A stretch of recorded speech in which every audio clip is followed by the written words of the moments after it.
Salut et bienvenue pour ce Face à Pierrot du lundi 21 juillet 2025. Comme vous pouvez le voir, on est encore dans les cartons. Il y a pas mal de choses qui vont se passer cette semaine dans la maison. La première question de la semaine est de Yann Bruno. Ton avis sur Rongier et Merlin à Rennes? Perso, je suis sous Prozac depuis hier. 40 ans de Beaujoire derrière moi, tellement hâte de fêter leur retour à la Beaujoire en rouge et noir, à ces deux ovnis. C'est une question qui est revenue assez souvent là, dans les 400-500 questions que j'ai encore eues cette semaine, merci pour ça. Effectivement, beaucoup de questions d'abord sur le transfert de Rongier et de Merlin à Rennes, et quelques Nantais pour s'émouvoir de ce transfert. Bon, je veux dire, c'est pas comme si Rongier était passé de Nantes à Rennes directement, et quand bien même. Et là, ils sont passés par un club. Rongier, ça fait maintenant des années, je crois 5 ans qu'il était à l'OM. Donc à un moment donné, bon, voilà, je suis pas non plus certain que ça ravisse Rongier, cette destination, mais bon, ça c'est un autre débat. Bon, effectivement, ils ont fait leur... Moi, ce qui me gratte un peu plus dans ce transfert, c'est que Rongier ne soit pas parvenu à un accord financier avec l'OM, alors que je pense que c'était un joueur qui n'a jamais démérité sous le maillot olympien.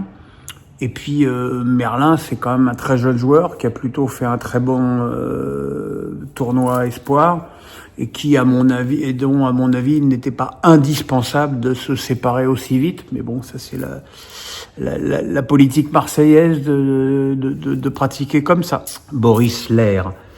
Liverpool semble déterminé à recruter Ekitike, lequel a déjà échoué dans un club de très haut niveau. Crois-tu qu'il a le niveau pour s'imposer à Liverpool? Alors, il y avait énormément de questions sur le transfert d'Hugo à Liverpool. Bon, il y a pas mal de choses qui interrogent dans ce transfert. D'abord, la somme, 95 millions.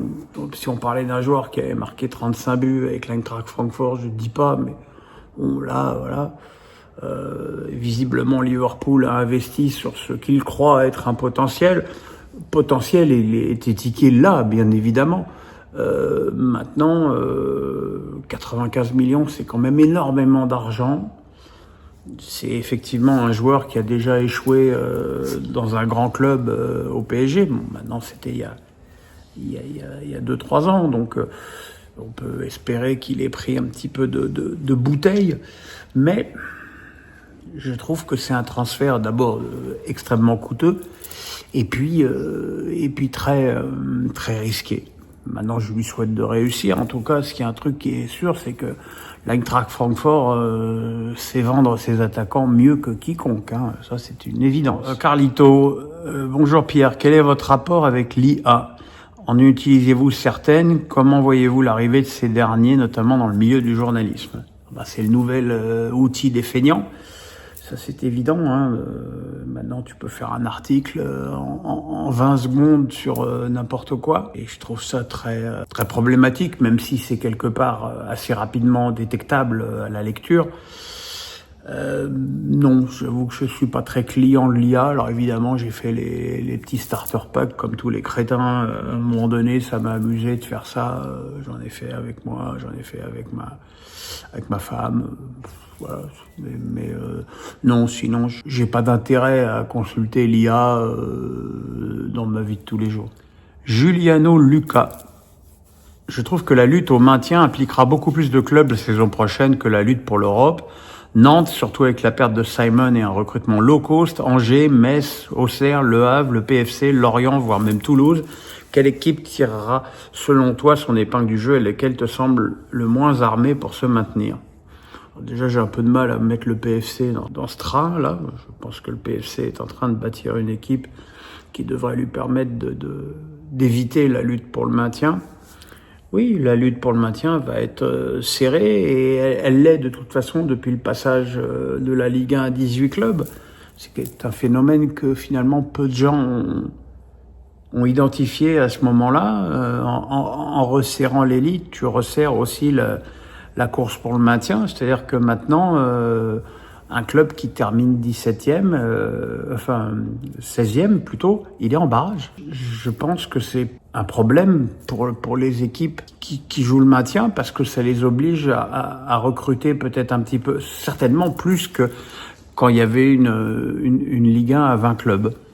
Juliano Lucas, le départ du très bon Nail El Ainaoui peut-il affaiblir le Racing Club de Lens? D'un autre côté, avec la belle indemnité de transfert, que va obtenir le club nordiste? Quel joueur le club devrait-il recruter selon toi? Je veux dire, depuis la saison dernière, depuis le mercato hivernal, Lens vend toutes ses forces vives. C'est quasiment toute sa défense qui avait été décimée l'année dernière, du gardien et 3 défenseurs devant lui, Frankowski, Danso, et j'ai oublié le nom du jeune qui est parti à Manchester City.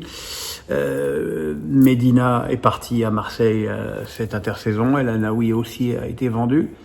Voilà, ce sont des choix évidemment financiers de la part de Lens qui réduit considérablement la voilure et qui s'adapte aux nouvelles contraintes financières du foot français. Oui, effectivement, El Ainaoui me semble être un joueur extrêmement prometteur, totalement adapté au football italien en plus, donc je pense que ce sera une excellente recrue pour la Roma. Alors maintenant, il faut faire confiance à Jean-Louis Leca dans son nouveau rôle de directeur sportif pour trouver des joueurs aptes à performer avec Lens, mais c'est vrai que la saison prochaine s'annonce peut-être un petit peu difficile pour le Racing Club de Lens. Brice Poupard, as-tu regardé la finale de Loïs Boisson à Hambourg? Penses-tu qu'elle peut devenir top 10 malgré une évidente préférence pour la terre battue vu son jeu?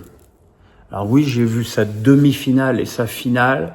C'était pas 2 matchs extraordinaires, en grande partie d'ailleurs à cause de ses adversaires, notamment Jamstremska qui a joyeusement fait n'importe quoi en demi-finale. Bombard a été un petit peu plus solide en finale, mais bon, pas suffisamment. Je pense que Loïs a des qualités certaines, effectivement, sur terre battue. Son coup droit et son service sont quand même, effectivement, à mon avis, des coups qui peuvent lui permettre de s'approcher, peut-être pas du top 10 tout de suite, mais au moins du top 20. Évidemment, le revers est loin derrière, mais enfin bon, réussir à gagner un tournoi quelques semaines après avoir été la demi-finaliste surprise de Roland-Garros, c'est quand même une grande performance. Je m'appesantis pas trop sur le sujet parce que j'ai d'autres questions sur Loïs dans ce face à Pierrot. Tisséane, 29, me dit, même si cela semble compliqué, que penses-tu de modifier certaines règles pour le foot féminin afin de le rendre plus attractif, comme un terrain plus petit, des ballons plus légers et un temps de jeu moins important? Le problème des modifications, c'est que si tu commences à modifier la taille des buts et la taille du terrain, tu vas cesser l'universalité des terrains de foot, ce qui va dire qu'il va falloir créer des terrains pour le foot féminin, ce qui est évidemment totalement insensé vu le contexte économique actuel. Et puis c'est pas souhaitable. Je veux dire, le foot est un sport universel et il faut s'adapter aux règles du foot. Alors effectivement, mettre un ballon plus léger, pourquoi pas. Et encore, je suis pas certain que ça change grand chose. Le temps de jeu, ça m'a pas semblé. Je pense pas que l'endurance soit le problème numéro 1 des féminines. Donc non, moi je suis assez contre changer les règles. Viggs. Que penses-tu de ce chantier auquel veut s'attaquer l'IFAB concernant les pénaltys renvoyés aux 6 mètres? N'y a-t-il pas plus crucial, type la course d'élan sur pénalty, les hors-jeux, n'est-il pas en train de démanteler le football et d'en faire un jeu à l'américaine avec plein d'occasions pour des spots pubs? Ouais, c'est complètement con. Je veux dire, un pénalty, s'il est repoussé par le gardien, tu dois pouvoir le reprendre parce que un pénalty, changer cette règle, ça veut dire que le pénalty sort du jeu. Comme dans les tirs au but, où tu n'as pas le droit de reprendre ton tir. Alors qu'en jeu, tu peux, je veux dire, le penalty fait partie du jeu. Si le gardien le repousse sur toi, tu reprends le ballon. Donc je pense que cette règle est complètement conne et que je pense qu'elle a assez peu de chances de voir le jour. Boris Lair. Certaines rumeurs évoquent un départ de Barcola. Penses-tu que le joueur doit partir pour être titulaire en vue de la Coupe du Monde 2026 ou bien rester et gagner sa place? Paris doit-il le conserver à tout prix? Tu sais, je pense que Paris, avec ses ressources financières énormes de sa victoire en Ligue des Champions et de sa place de finaliste de la Coupe du Monde des clubs, peut se permettre de bloquer n'importe quel joueur, ce qui était déjà d'ailleurs leur spécialité depuis un moment. Donc Barcola n'a aucune chance de partir, c'est à lui de gagner sa place. Je veux dire, on peut aussi considérer que Désiré Doué va peut-être connaître aussi un petit trou, et puis surtout que le PSG va avoir une saison un peu particulière. Ils ont eu peu de repos. Ça va être une saison très longue, avec la Ligue des Champions, avec la CAN pour Hakimi, avec la Coupe du Monde à la fin de la saison. Donc je pense que c'est encore une saison où la rotation ne va pas être un 20 mots pour le PSG. Donc je pense que Barcola aura largement du temps de jeu la saison prochaine. Ducag. As-tu regardé le documentaire de Thierry Ardisson où tu mets en doute sa maladie? Je ne suis pas compétent pour juger, mais dans son interview, j'ai retenu une phrase qui probablement a dû trouver du sens auprès de toi. Je cite, « On ne devrait pas juger le passé avec la mentalité d'aujourd'hui, car ça s'appelle de l'anachronisme. » Qu'en penses-tu? Alors, je pense déjà que ma remise pas en doute, ni même en cause, j'ai jamais remis en cause le cancer de Thierry. Je me suis juste étonné en tant que personne qui a été greffée du foie et qui a eu un père qui est mort d'un cancer du foie à 53 ans. Il était emporté en 1 an, mon papa. Je me suis étonné que on puisse trimballer un cancer du foie pendant 13 ans. Alors on m'a expliqué que c'était parfois possible, et puis on parle aujourd'hui d'hépatite, puis de cirrhose, donc de tas d'éléments. En tout cas, bon, je veux dire, mon tweet était extrêmement maladroit et je le regrette vraiment. D'abord parce que c'était pas le moment de donner l'illusion de lancer une polémique, alors que c'était même pas mon idée de lancer une polémique. Mais bon, voilà, j'ai pas été très adroit sur ce coup-là et je présente mes excuses aux gens qui ont pu être blessé ou heurté par ce commentaire. Quant à sa phrase, on ne devrait pas juger le passé avec la mentalité d'aujourd'hui, ça s'appelle de l'anachronisme. Je ne peux qu'être d'accord, mais on ne peut pas appliquer cette maxime qu'à mon cas.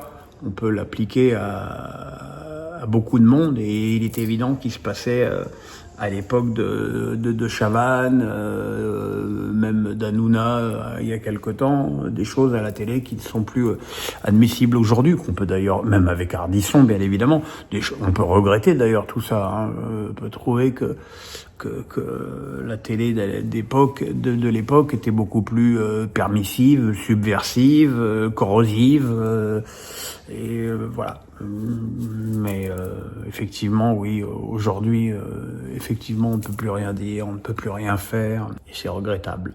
Tisséane, je t'ai trouvé bien soft ton analyse du match des Bleus. Tu as d'habitude plus de punch, tu expliques ça par dépit, la fatigue, ou tu n'avais pas l'envie d'en rajouter. Je sais pas si j'ai été soft, je pense surtout que j'ai malheureusement pas été surpris, et que ça fait une éternité que l'équipe de France coince toujours par son jeu offensif dans ses matchs à élimination directe. Tu as toujours ce problème d'efficacité offensive, et que c'est impensable de jouer 107 minutes contre un adversaire et de se créer aussi peu d'occasions de but, même si c'est vrai qu'il y a eu 2 buts refusés pour hors-jeu, mais c'est pas suffisant. C'est évidemment pas suffisant pour cette équipe de France. Effectivement, bon, j'ai pas voulu peut-être en rajouter dans l'agressivité pour pas non plus qu'on me dise que je me fasse la cerise sur le foot féminin.